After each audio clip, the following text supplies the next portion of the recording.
Welcome to day 7 of the 100-day mindfulness challenge. My name is Miss Steer, and today we're thinking about how we can become better connected with our feelings and emotions.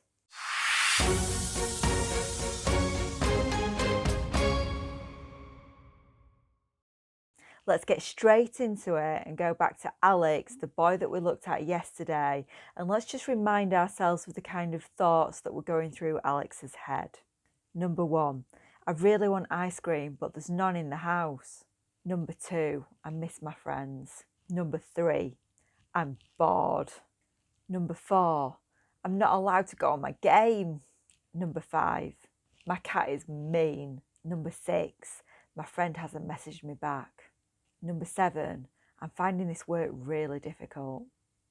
Same thoughts as yesterday, but 3 new questions so that you're thinking about how these thoughts link to feelings and emotions as well. Number 1, if Alex's mind is jumping from one of these thoughts to another, what kind of emotions or moods might he be experiencing? Happiness, sadness, worry, anger? Have a really good think about this. There might not be one emotion, there might be many different emotions. Think about if you were thinking about these things, how might you feel? Number 2, what might this look like in his body? And what I mean by that is what kinds of signs or changes might there be in his body to let him know that his emotions have changed. So some people, if they get excited, for example, talk about butterflies in their stomach, in their belly. So think about what kinds of signs there might be in Alex's body now that are in line with these thoughts that he's having. Number 3, think back to a time when you were maybe feeling a little bit upset or angry. Were there any clues in your body? Were there any changes? Can you think of 3 things that happened to your body if you were to get really angry or upset? Really have a think about that.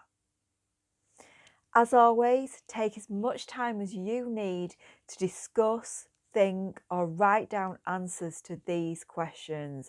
Really try and explain why you think the way that you think, because that will help you to learn and understand more.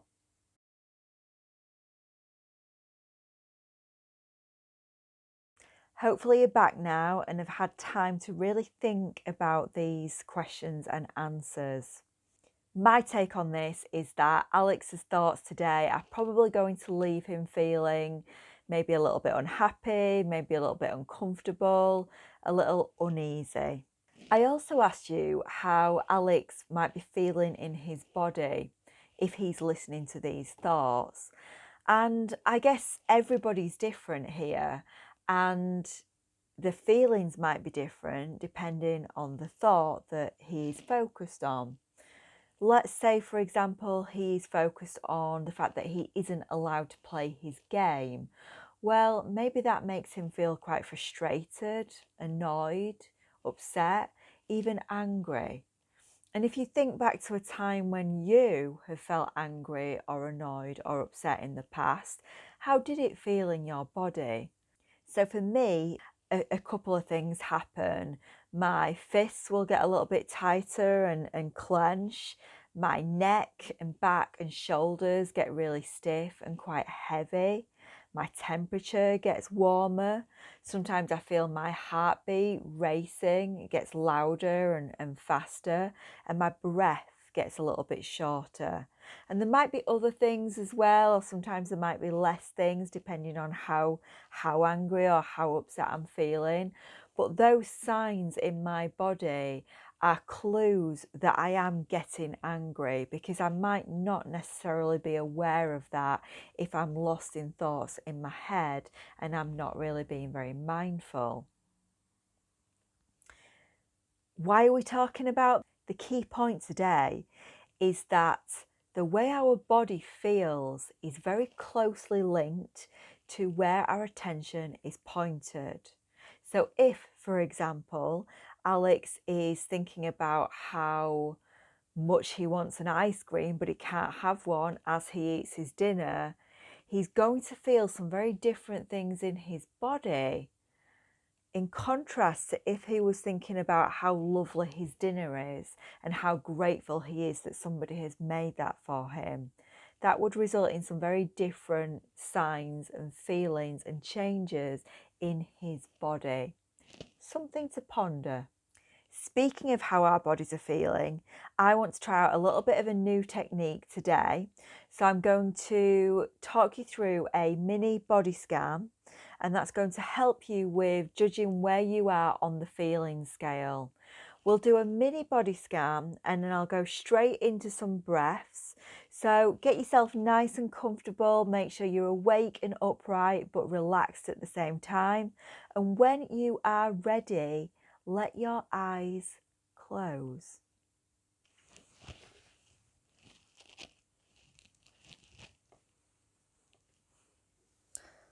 And we're just going to begin at our feet on the floor.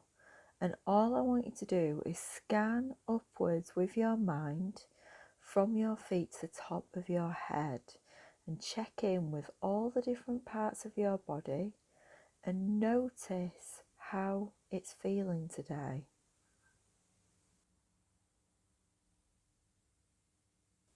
Get really curious. Are there any sensations, any feelings, any comfort or discomfort that you haven't already noticed today?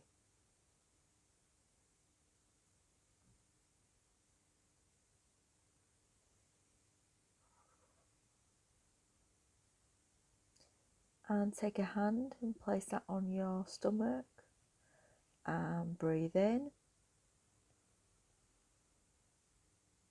and out breath through the mouth. Nice and slow. And again, breathe in through the nose, out breath through the mouth.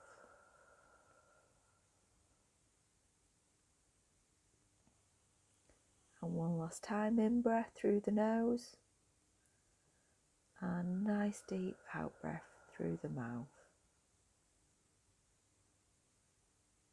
And let's repeat that body scan from the feet to the head.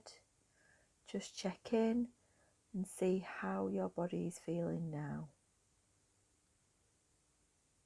We're not trying to change anything, we're just trying to notice what's there.